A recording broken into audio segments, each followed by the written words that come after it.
Guys, कैसे हैं आप लोग। आज देखिए हम एनसीईआरटी एग्जाम्पलर का चैप्टर नंबर 1 स्टार्ट करते हैं और इसमें एटलीस्ट 10 ऑब्जेक्टिव क्वेश्चन हैं और वेरी शॉर्ट लॉन्ग क्वेश्चन भी हैं, लेकिन हमारा फोकस जो रहेगा वो एमसीक्यू पे रहेगा, एंट्रेंस लेवल पर।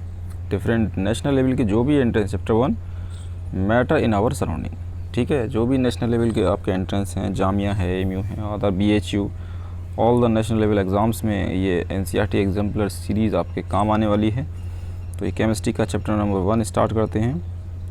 अब चलिए क्वेश्चन नंबर 1 क्या कहता है, देखिए। Which one of the following sets of phenomena would increase on raising the temperature. कह रहे हैं कौन सी फिनोमेना है जो टेम्परेचर के बढ़ाने से बढ़ती है। आप टेम्परेचर रेज करेंगे तो उस टेम्परेचर के रेज करने से वो फिनोमेना बढ़ेगी। तो देखिए पहले ऑप्शन में डिफ्यूज़न है, इवापोरेशन है, कंप्रेशन। तो याद रखिए कंप्रेशन नहीं होगा, बाकी दोनों होगा। डिफ्यूज़न भी टेम्परेचर के बढ़ाने से बढ़ता है, इवापोरेशन भी। एंड सेकंड इवापोरेशन, ये भी ठीक है। कंप्रेशन ऑफ गैस, ये भी कंप्रेशन नहीं होगा। देखिए इसमें फिर कंप्रेशन आ गया, सॉल्युबिलिटी बढ़ती है टेम्परेचर के बढ़ाने से, तो ये भी ऑप्शन ए कट हो गया, बी भी कट हो गया। Evaporation, diffusion, expansion of gas. तो याद रखिएगा टेम्परेचर के बढ़ाने से गैस एक्सपेंड करती है। C is the most appropriate answer for this. तो इसका जो सही आंसर है वो याद रखिएगा सी है।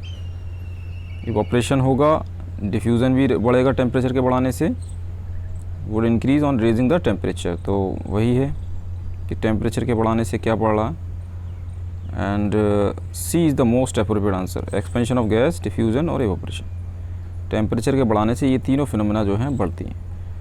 अब आता है क्वेश्चन नंबर सेकेंड क्या कहता है, देखिए। कुछ Seema visited a natural gas compressing unit and found that the gas can be liquefied under specific condition of the temperature and pressure. While sharing her experience with friends, she got confused. Help her to identify the correct set of condition. आपको सही correct set of condition बतानी है। वो ठीक है, सीमा जो है वो नेचुरल गैस कंप्रेसिंग यूनिट जाती है, ठीक है, वहाँ जाती है और वो वहाँ देखती है। उसने क्या देखा कि जो गैस लिक्विफाइड हो रही है वो एक ख़ास कंडीशन, मतलब एक ख़ास टेम्परेचर और प्रेशर की कंडीशन लगाई गई है जिससे वो गैस को लिक्विड बनाया जा रहा। आप क्वेश्चन को समझिए। लेकिन जब वो अपनी व्यूज़ को दोस्तों के साथ शेयर करती है तो वो कंफ्यूज हो जाती है। तो अब आपको ये बताना कि सही कंडीशन क्या है, सही set of condition. Help her to identify the correct set of condition. तो याद रखिएगा कोई भी गैस कहीं भी, चाहे वो नेचुरल गैस कंप्रेसिंग यूनिट, कोई भी यूनिट में गैस कंप्रेस हो रही हो, लिक्विड से सॉलिड, लिक्विड से उसे गैस बनाया जा रहा है, वो सॉरी गैस से लिक्विड, तो उसके लिए आपको प्रेशर को घटाना पड़ेगा और टेम्परेचर घटाना पड़ेगा, प्रेशर बढ़ाना पड़ेगा। तो लो टेम्परेचर और high pressure is the best, ये ठीक है। Can liquefy a gas. You will study in NCERT में आपने पढ़ा होगा कि आप टेम्परेचर घटा दीजिए और प्रेशर को बढ़ा दीजिए तो गैस को लिक्विफाई कर सकते हैं, आप गैस को लिक्विड बना सकते हैं, एनी गैस। तो C is correct. Question number 3 में क्या कहा जा रहा था, the property to flow is unique to fluid. ठीक है, जो फ्लो होने की प्रॉपर्टी है वो फ्लूइड की एक ख़ास यूनिक प्रॉपर्टी है। Which one of the following statement is correct. तो आपको बताना है कौन सा स्टेटमेंट सही है। गैसेस फ्लूइड होती हैं, ऐसा नहीं है गैसेस फ्लूइड होती हैं। गैसेस सॉलिड, इसमें गैस फ्लूइड होती हैं, सॉलिड नहीं होती हैं। Gases and liquid behaves like a fluid, ये बिल्कुल सही है कि गैसेस और लिक्विड जो है वो फ्लूइड की तरह बिहेव करती हैं। C is correct. Question number 4, during summer water kept in the earthen pot become cool because of the phenomena of. देखा होगा आपने, समर में क्या करते हैं, मटकों में पानी रख देते हैं, ठीक है, अर्दन पॉट में। तो क्या होता है, पानी काफ़ी ठंडा रहता है। वो कौन सी प्रोसेस की वजह से? डिफ्यूज़न नहीं, ट्रांसपिरेशन भी प्रोसेस की जा रही, ठीक है, नहीं है इसमें, ऑस्मोसिस भी नहीं, तो इवापोरेशन की वजह से याद रखिएगा। D is the most appropriate. Evaporation cause cooling. तो इवापोरेशन की वजह से, क्योंकि उस मटके में ऊपर बहुत छोटे छोटे पोर्स होते हैं और वाटर लेटेंट हीट गेन करके कूलिंग फिनोमेना को अंजाम देता है। तो D is the most appropriate. अब question number 5, A few substances are arranged in the increasing order of force of attraction between their particles. कुछ सब्सटेंस आपको नीचे दे रखे हैं जिसमें आपको बताना है इंक्रीजिंग ऑर्डर, मतलब बढ़ते हुए फोर्स ऑफ अट्रैक्शन का पार्टिकल के बीच में आपको बताना है कि फोर्स ऑफ अट्रैक्शन किस ऑर्डर में बढ़ रहा है, इंक्रीजिंग ऑर्डर में। Which one of the following represent correct arrangement. मतलब आपको फोर्स ऑफ अट्रैक्शन का बढ़ता हुआ इंक्रीजिंग ऑर्डर लगाना है। नीचे, ठीक है, पार्टिकल का। तो याद रखिएगा सबसे ज़्यादा फोर्स ऑफ अट्रैक्शन जो होता है वो सॉलिड में होता है, उसके बाद लिक्विड और गैस। तो इसमें तो इंक्रीजिंग ऑर्डर तो गैस, उसके बाद लिक्विड, उसके बाद सॉलिड। तो आप इसमें ये देख लीजिए सॉलिड, तो सबसे पहले गैस किस में है? गैस तो 2 में है वैसे, इसमें भी ऑक्सीजन, इसमें एयर, फिर शुगर आ जाता है, देखिए इसमें वाटर आ जाता है। तो ये आपका गैस हो गया, फिर वाटर लिक्विड हो गया, और शुगर क्या है? सॉलिड हो गया। सी इज़ करेक्ट। तो ये फोर्स ऑफ अट्रैक्शन इसमें सबसे ज़्यादा है, ऑक्सीजन गैस में सबसे कम होगा, फिर वाटर में, उसके बाद शुगर में सबसे ज़्यादा होगा, क्योंकि पार्टिकल बहुत करीब होते हैं सॉलिड में और वो एक दूसरे पे सबसे ज़्यादा फोर्स लगाते हैं, ठीक है। जितना दूर पार्टिकल जाएगा फोर्स की वैल्यू घटेगी। सी इज़ करेक्ट। क्वेश्चन नंबर आपका 6 पे आते हैं। 6 में देखिए क्या कहा जा रहा है कि on converting 25 degree Celsius, 38 degree and 66 degree Celsius to kelvin scale the correct sequence of the temperature. तो देखिए आप करके देख सकते हैं, 273 में 25 ऐड कर दीजिए तो कितना हो गया? 8।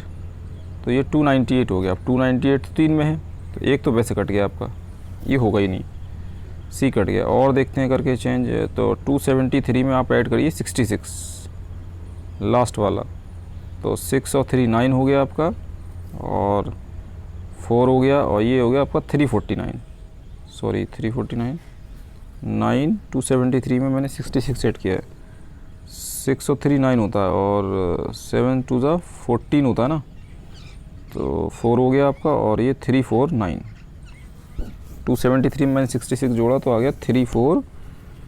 हाँ, तो ऐसा देखिए इसमें डी में तो दिख नहीं रहा किसी में, बी को ऐड करके देखिए, 298 तो सही आ रहा, और 273 प्लस 38, ये बीच वाला सही करेगा, 8 और 2 10 11 का 1, 7 3 10 11 311। तो देखिए 311 एक ही में आ रहा, देखिए है ना, ये सी वाला 339। तो अभी हमने 273 इसमें ऐड करके देखा था 66 में, तो कितना बैठ रहा देखिए, 6 और 3 9 और 349 होगा। ये मिसप्रिंटिंग है, देखिए इसमें ये एक जगह पे मिसप्रिंट हो रहा है, यहाँ पे आप करके देखेंगे तो ये 349 बैठेगा, 339 नहीं, ठीक है।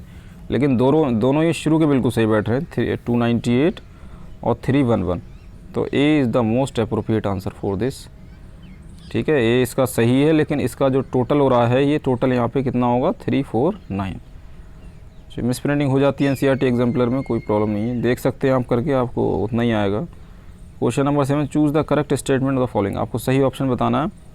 Conversion of solid to vapour, solid को गैस में कन्वर्ट करेंगे without passing through the liquid is called vaporisation, बिल्कुल गलत है ये प्रोसेस सब्लिमेशन कहलाती है। Conversion of vapours to gas to solid without passing through liquid is called sublimation, ये बिल्कुल सही है, सब्लिमेशन प्रोसेस कहलाती है, ठीक है। सॉलिड से गैस, गैस से सॉलिड, वाइस वर्सा। तो ये मोस्ट अप्रोप्रिएट आंसर, बाकी सब तो रॉन्ग ही होंगे। क्वेश्चन नंबर 8 पे आ जाइए, चलिए। आप देखिए फिर आ गया था boiling point of the diethyl ether. Diethyl ether दे रखा है, एसीटोन है, एन ब्यूटाइल अल्कोहल है, 35 डिग्री सेल्सियस, 56, 118, ठीक है। Which one of the following correctly represent the boiling point. तो देखिए आप अब क्या करिए, 273 में फिर ऐड करके देखिए 35। तो जब इसमें 35 ऐड किया तो कितना हो जाएगा? 80308। तो देखिए 308 2 में है, तो आपको फिर एक और लास्ट वाला करके देखिए आप, 273 ये कट गया आपके, फर्स्ट और डी, ए और डी नहीं होगा। 273 में आप 118 जोड़ दिए, तो कितना हो गया? 118 जोड़ के 8 और 3 11 और 7 8 9 391। तो क्या हो गया? सी इज़ करेक्ट, 11 7 8 9, ठीक है, 391। तो C is the most appropriate answer, ठीक है। तो ये आपको वही है कि जब आप एक याद रखिएगा, सेल्सियस से केल्विन बनाते हैं तो 273 ऐड कर देते हैं, तो किस में कन्वर्ट हो जाता है? केल्विन में। तो इस तरीके से आप करेंगे, आप रटना नहीं है, रटने की चीज़ नहीं है। Question number 9, which condition out of the following would increase the evaporation of the water. Water का इवापोरेशन कौन सी कंडीशन बढ़ाएगी? तो increase in the temperature of water, ये बिल्कुल सही जवाब है, टेम्परेचर के बढ़ाने से, ठीक है, इवापोरेशन बढ़ेगा वाटर का। ये डिक्रीज इन टेम्परेचर ये नहीं है, less expose, add common salt, ये बिल्कुल फालतू के ऑप्शन बनाए गए हैं कंफ्यूज करने के लिए आपको। तो temperature of the water increase करने से इवापोरेशन बढ़ता है, ए इज़ करेक्ट। चलिए last question of this chapter is, आपका एक क्वेश्चन बचा है। और एनसीईआरटी एग्जाम्पलर आप लगाइए, बहुत अच्छा है, याद रखिएगा एंट्रेंस के लिए बहुत अच्छा है, नेशनल लेवल के जो भी एंट्रेंस एग्ज़ाम है। और quality based question NCERT exemplar में, not a quantity based. Quantity means not a 50 और 100, एटलीस्ट 10 और 20 questions that give the depth of the chapter. ठीक है, चलिए question number, in which of the following condition the distance between the molecules of the hydrogen gas would increase. आपको इसमें बताना चारों condition में से किसमें जो भी हाइड्रोजन गैस की जो मॉलिक्यूल की डिस्टेंस है बीच की, वो किसमें बढ़ रही है। मतलब जो हाइड्रोजन गैस के मॉलिक्यूल्स हैं वो दूर दूर कब जाएंगे, किस कंडीशन में जाएंगे। Increase pressure on hydrogen gas, hydrogen increase pressure on hydrogen contain in a close container. क्या प्रेशर बढ़ाने से? ऐसा ज़रूरी नहीं प्रेशर बढ़ाने से ऐसा हो। Some hydrogen gas leaking out of the container, बिल्कुल सही बात है। अगर हम ठीक है कुछ गैस कंटेनर से लीक कर दें तो डिस्टेंस बढ़ सकती है, एक ये। और फिर क्या है आपका, increasing the volume of the container. ठीक है, जिस कंटेनर में हाइड्रोजन गैस रखी हुई है उसका वॉल्यूम हम बढ़ा दें, तो ये बात सही है। और एडिंग मोर हाइड्रोजन, ये गलत है। ठीक है, तो जिस हिसाब से ऑप्शन ठीक है सेकंड और third, C is the most appropriate answer. ठीक है, तो क्या करें, कुछ गैस कंटेनर से लीक करा दें, और दूसरा कुछ वॉल्यूम जो है कंटेनर का, जिस कंटेनर में हाइड्रोजन गैस है उसका वॉल्यूम बढ़ा दें। बहुत अच्छा क्वेश्चन है ये। और लर्निंग बेस्ड, आपको थिंकिंग एबिलिटी अपनी बढ़ानी है, you have to increase your mental ability. और quality based question are present in the NCERT exemplar. और सीरीज़ हमारी चलती रहेगी 9, 10, 11, 12 के लिए। 11, 12 की कंप्लीट हो चुकी है बायो की, ये केमिस्ट्री की 9, 10 की स्टार्ट हुई है, फिर बायो की होगी एंड सो ऑन। चलिए मिलते हैं नेक्स्ट वीडियो में। Keep watching, sharing and subscribe my channel. Any query ask in the comment box.